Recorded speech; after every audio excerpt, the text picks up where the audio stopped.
Right now, someone is staring at their phone screen, refreshing a portfolio that lost 40% since Tuesday, telling himself this is still early.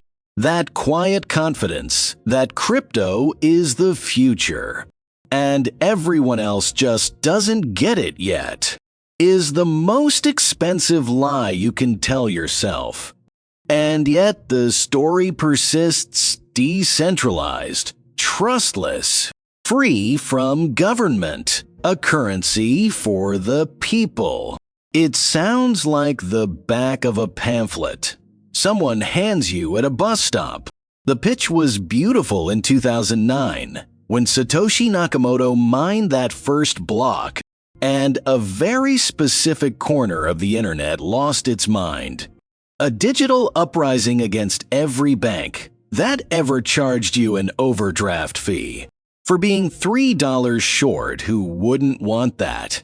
But wanting something doesn't make it real. Electronic cash has floated around since 1983, when David Chaum sketched out eCash, and for decades it went nowhere. Then Bitcoin showed up dressed the same concept in a hoodie and a white paper. And suddenly it was a movement. Not because the technology proved itself, because the story felt good. And feeling good is not a financial strategy. So before we go any further, let's settle what actually happened here, because the next part gets worse.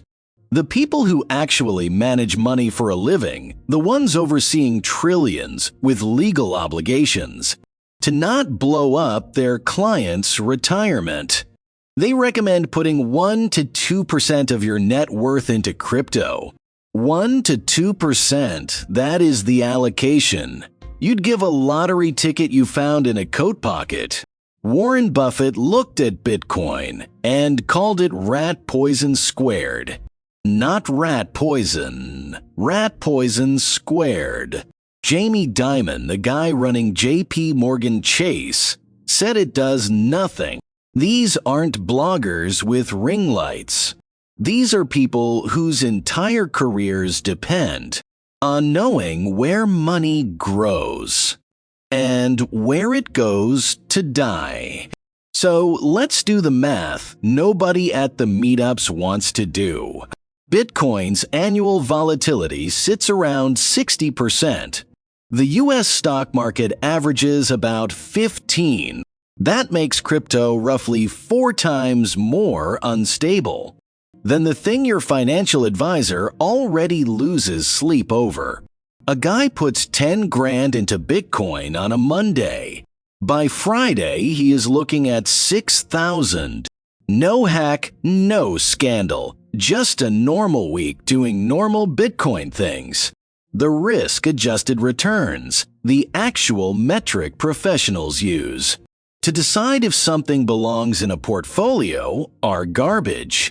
And remember, the whole pitch was supposed to be about currency, a new way to pay for things, without banks breathing down your neck.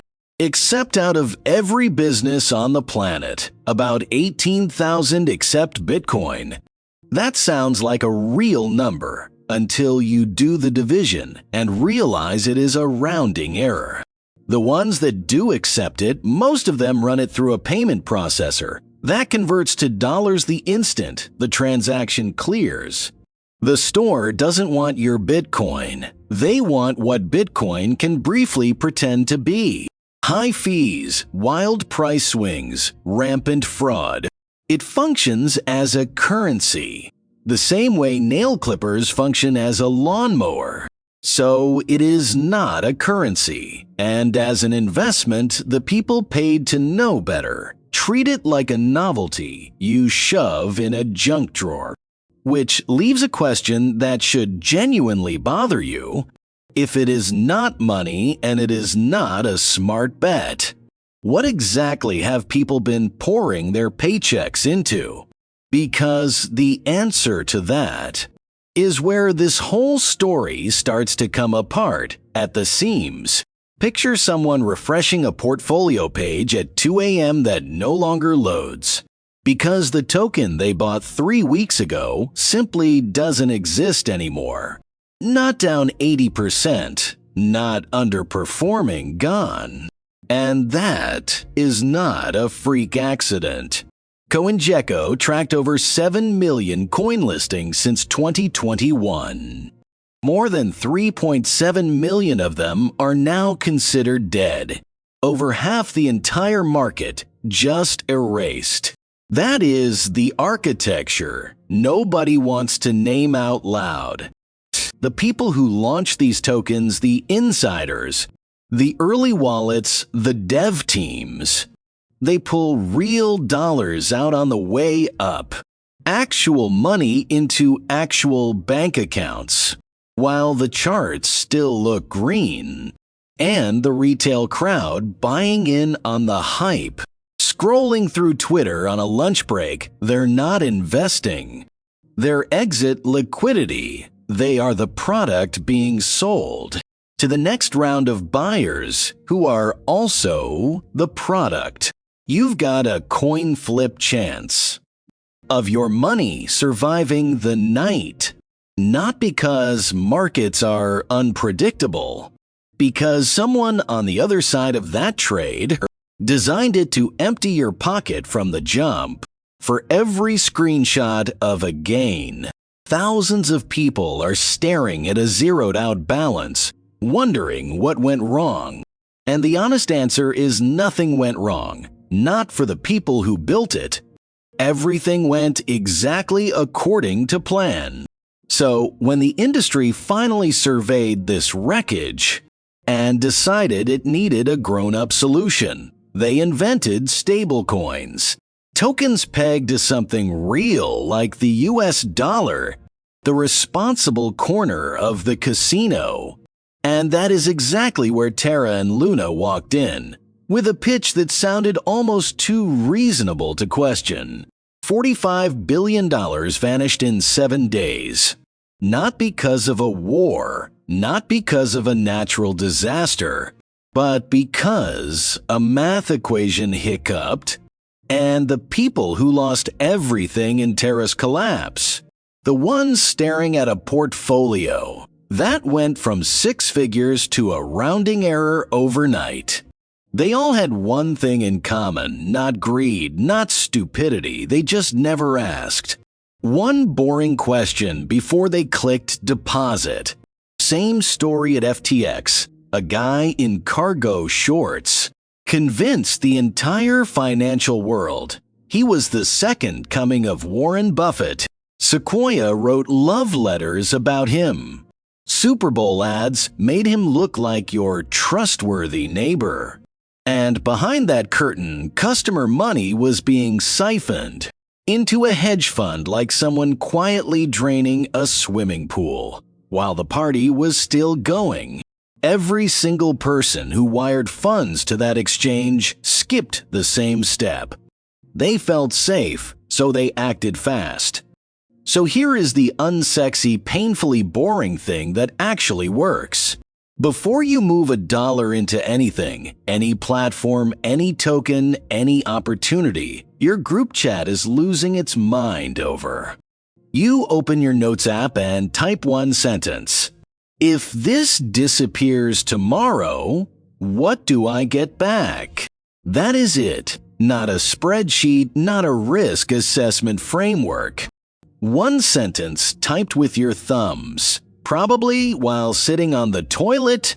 You do not need to answer it perfectly. You just need to feel the weight of the question before your finger hits the buy button. Because that 3-second pause is the only thing standing between you and the people who watch their savings evaporate inside platforms. That looked more legitimate than most banks. The action is small, it is boring, it will never trend on any subreddit. But it rewires the one reflex that every collapsed project, every rug pull, and every fraudulent exchange was specifically designed to exploit. the reflex to trust the room instead of checking the exits. The uncomfortable part isn't that crypto is a casino. Casinos at least have the decency to comp your drinks, while they empty your pockets. The uncomfortable part is that you already knew, somewhere between the third Reddit thread and the fourth YouTube thumbnail promising financial freedom, a quiet little voice in the back of your skull whispered that this felt exactly like every other too good to be true pitch you've ever sat through. You ignored it, and that is not a character flaw. That is just what happens when an entire ecosystem is engineered to make skepticism feel like cowardice. Next time someone slides into your DMs with a coin that is about to explode, just remember that the guy who cleaned up Enron looked at one of the biggest crypto exchanges on Earth and said he had never seen anything worse. If that doesn't buy you 3 seconds of pause before you tap deposit, nothing will. And maybe I'm wrong. Maybe Fartcoin really is different. But if you've made it this far, I think you already know the answer. The only question is what you do tomorrow morning, when your phone lights up again, telling you you're missing out on the next revolution. I'd pay close attention to how that feels in your stomach.